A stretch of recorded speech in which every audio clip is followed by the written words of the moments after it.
Hint, this has to do with communication and how messy it is. It's not always nice to remind someone of something that you guys had both agreed on.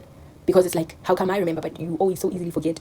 It does take your energy to always be reminding people of the same old things. And especially when you don't see change, it gets harder and harder to still hold that person in the same regard that you did from the very beginning, from the very start, with love and with care, and to approach things always with kindness when you feel that you have been, taken for granted. So are they selfish, or do they just not consider you in the way that you consider them? Welcome to our little discussion on the messiness, if I can put it in that way, on the messiness of communication. One would say, this is where I'd insert the poem, tell me your tale when we meet in the kitchen. Something normal to me may be torture to you. Tell me your tale when we meet in the kitchen.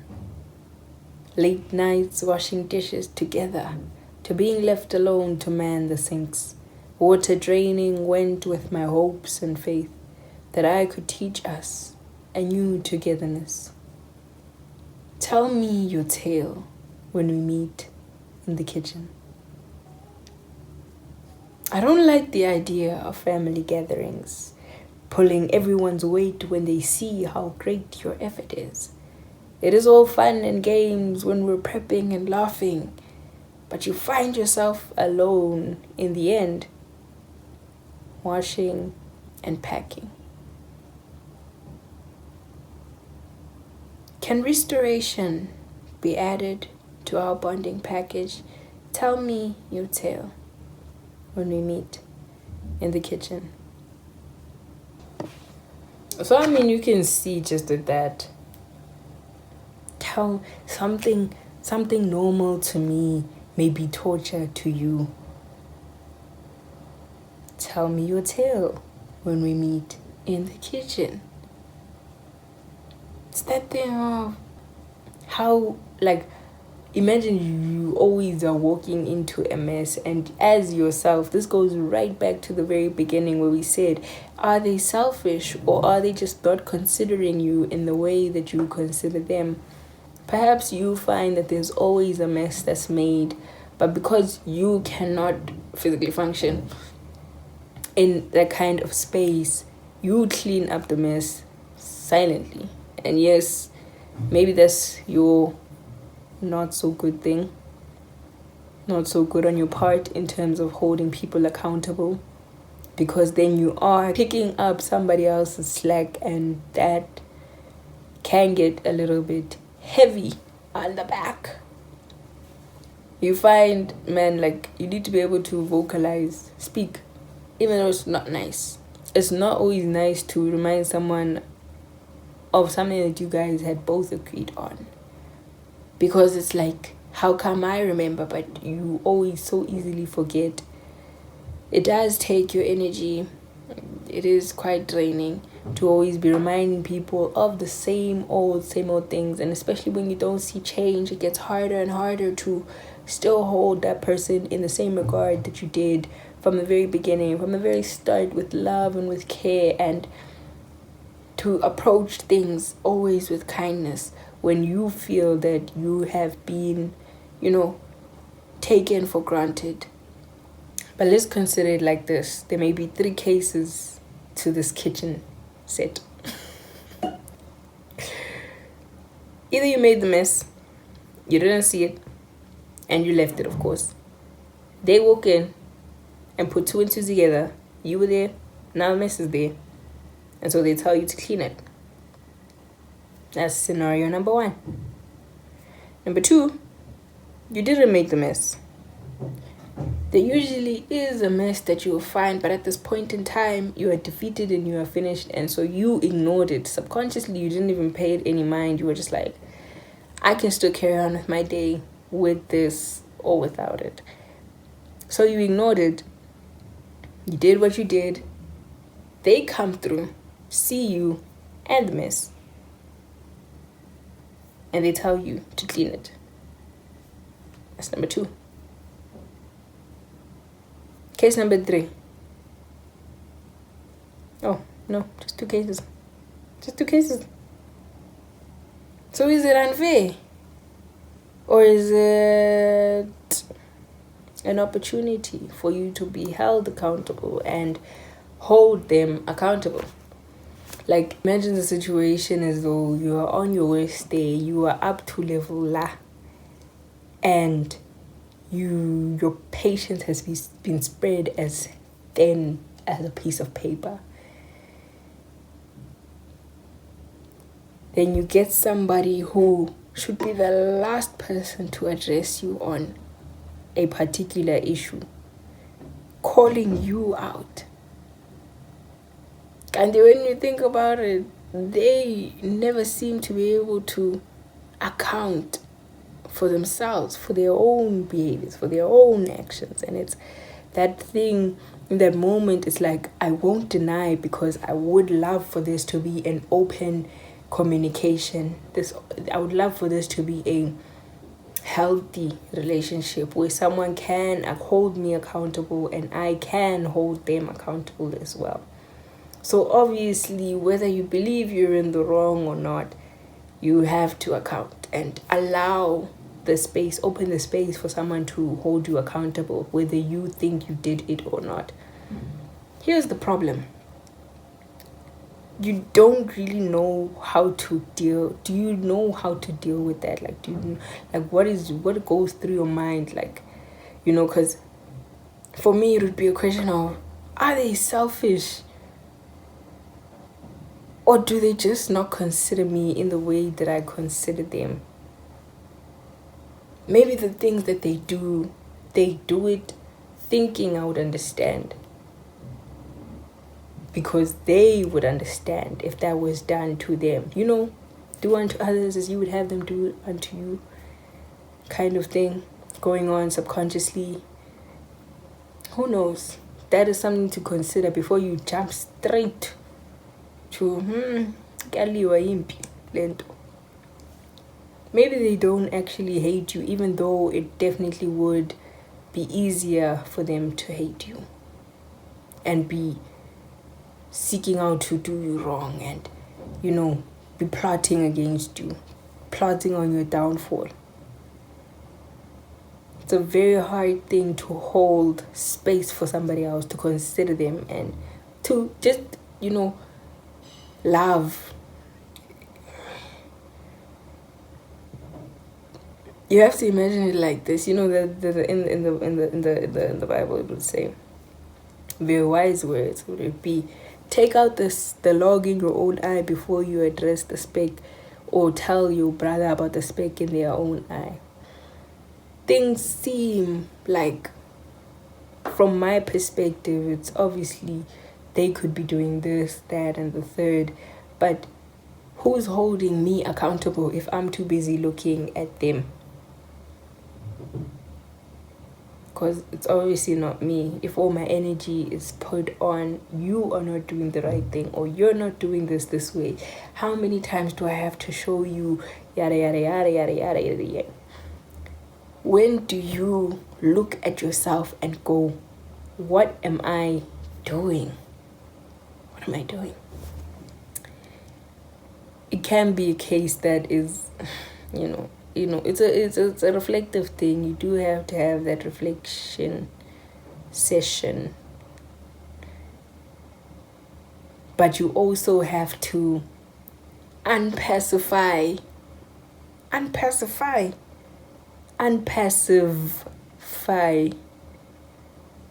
your aggression. Activate it. And just a disclaimer, this is not a call for people to be violent. In fact, this is something even more hectic than that. It's a call to care. Imagine if you held people to the standard that you hold yourself to. You can't hold people to a standard that you do not hold yourself to. Imagine if you could have your own self as a housemate.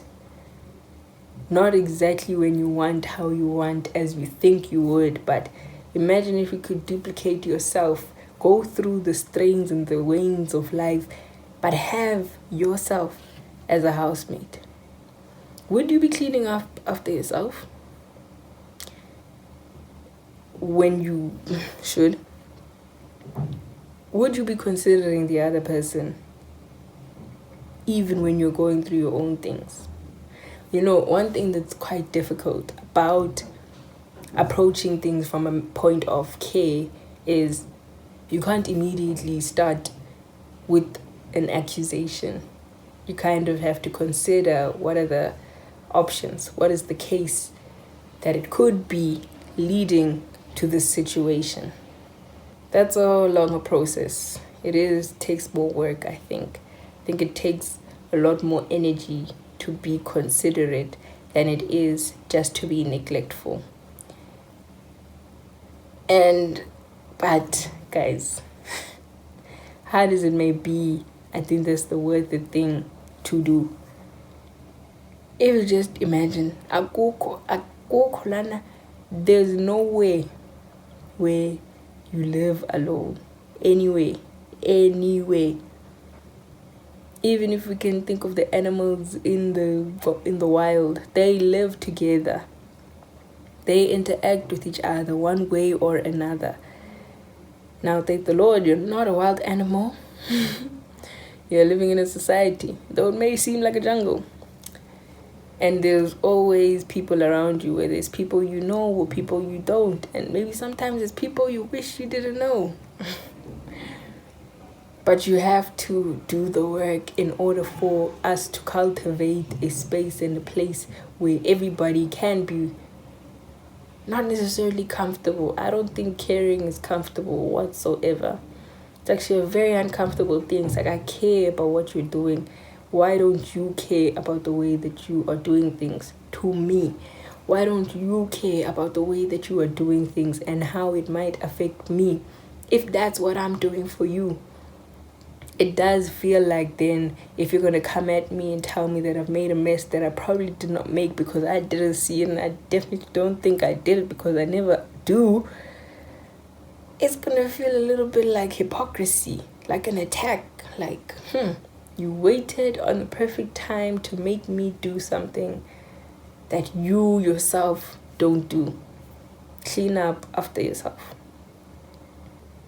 It definitely is a tough thing to approach these kinds of situations humbly.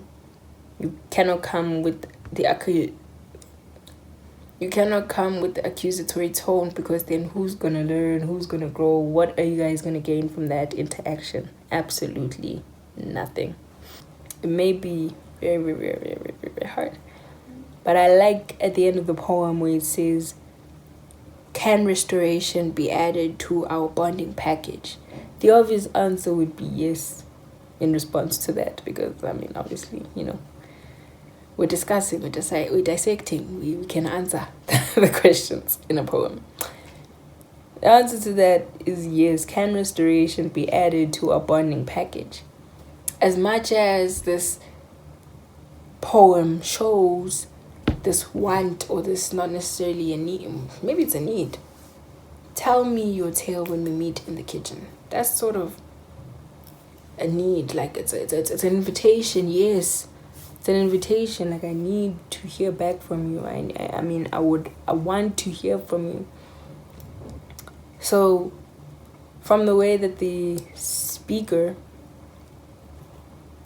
is speaking, we can tell that they are longing for that. And I don't think, if you are in a certain relation, I don't think that if you're in a relationship and you know that it is a relationship that you both want, that you want to work, hey, it's easy. When you're in a relationship that you want to work, that you see the one line that I wouldn't really agree with, or that I don't really like, is water draining went with my hopes and faith that I could teach us a new togetherness. I think there's so much problem in that alone. First of all, we hear that they've lost hope, they've become hopeless, they've lost faith, they no longer believe in that things can change, that that a relationship that holds space for both parties, all parties involved, can be cultivated. And the very problematic part about that line is, well, insert quote, that I could teach us a new togetherness. Unless you're God, like, I don't think you can make two things out of one. It's like disproportionation. It's not adding up, you know? Perhaps that's where the problem is with this speaker, is you alone cannot be trying to fix the situation between you and them. So this, my friends, is where we would have to have that little discussion, that hard conversation, that hard little chat. But obviously, before you can have that kind of talk with somebody else, you need to know, how do you even check yourself? Not like check, like, hey, how you doing? But like check, like, hey, how are you doing? Your things. What are you doing? Why are you doing things like this? Do you think that this is the most effective way to get your message across? What are the words that you're choosing to communicate with yourself? You know, those kinds of things. I think it matters, the kinds of questions that we ask ourselves, that goes back to what I was saying and what has been said in, all time, bro. All time. It's been said. It's said. Anywhere you go, I think you'll definitely find it. What you say definitely has the power to influence how you do, what you become, what you are. What you are is a reflection of what you think you are. You are an expression of your own mind. And so even the way that you carry yourself and communicate with others just reveals who you are. Like, once you think about it, life is very, very tough. It's very, very tough. There's no one or any way that you can really hide from yourself or hide yourself from others. Maybe they do not see you the way that you think or you want them to, but you're gonna be seen. No matter whether you're putting on an act or is that really who you are, you're gonna be seen. You know? And so, one thing that you can realize about the words that you sow, they say that your words are a seed. You can choose whether you're planting something that will sustain you or you're planting something that will poison you. Life, death. The power of life and death is in the tongue. That's what is meant by that. And the more you learn and the more you practice and the more you put it into your mind that I should be speaking life, the less likely it is, or the less likely you are to break other people down. Even if it is a situation like this where maybe you are blameless, you just happen to be at the wrong place in the wrong time, and you cannot explain it. Remember those two cases? Maybe you did make the mess. You did make the mess, and you were asked to clean it. You didn't see it. And obviously now it's a matter of, you feel bad, first of all, for making the mess and acting like, leaving. And now it seems like you don't clean up after yourself, which is not what you want, because you're thinking, I'm on top of my game. There's nothing that could, Basically, I don't know how you guys are doing there, but life has a way of coming at you when you are not expecting it, when you are actually in fact hoping that things will actually work out for you. Then there will be tests and trials that you were not prepared for, you were not expecting or hoping to encounter at a certain point in your life. And what do? The one thing that I do know and that I can say is true without a shadow of a doubt is that in a time where you are unsure of what you're meant to do or what, like you can't read the times, that is the perfect time to let your practice, or you should have a practice or practice daily and all throughout until it becomes even a subconscious thing, to pour and to speak words of life into yourself and out. You need to have that always, to the point that it is almost a sixth sense. No, to the point that it is almost second nature. You know that thing of when you ask someone, how are you doing? There's a difference between when you are going through it and someone asks you, how are you doing, versus any other day. And that how are you doing seems to weigh more when you need to be checked in on, compared to when everything seems dandy or you're not even considering it, because life is coming at you in many different angles and motions, and you're not thinking about taking stock of yourself. That's when those kinds of things, that the quality or the value that you point to a particular question, these kinds of things of like check in on yourself and, make sure that you're doing all right, and that even if things aren't going right, you're always all right. That's what this is. That's what this is about. It's that thing of take stock of yourself. And with that being said, I really do hope that there's something that you may have taken from this as you go and take stock of yourself.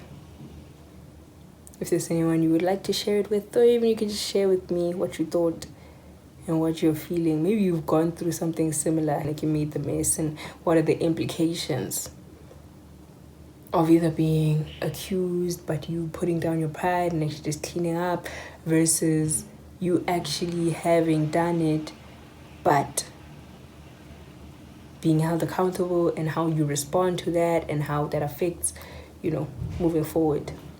The onus of this video is like this. Are the people selfish, or are they just not considering you the way that you consider them? Does that make them a hypocrite? Or does that just mean you guys need to have a serious conversation, lay everything out, and work through some things? Hint, this has to do with communication and how messy it is. Because you've probably had to clean up messes that you didn't even make, and you didn't know how to feel about it. You know that kind of thing of like, you've just been called out for something that onga yenzanga. Accusations! These are not accusations. This is false accusations.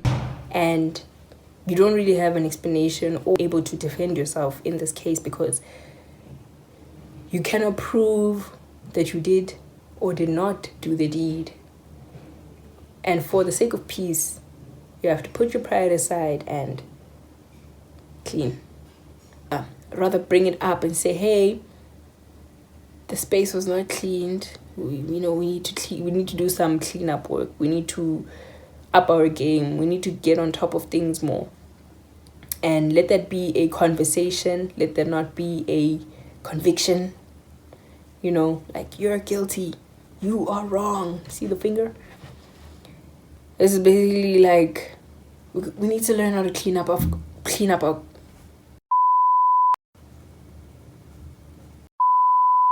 We need to learn how to clean up our conversation, guys.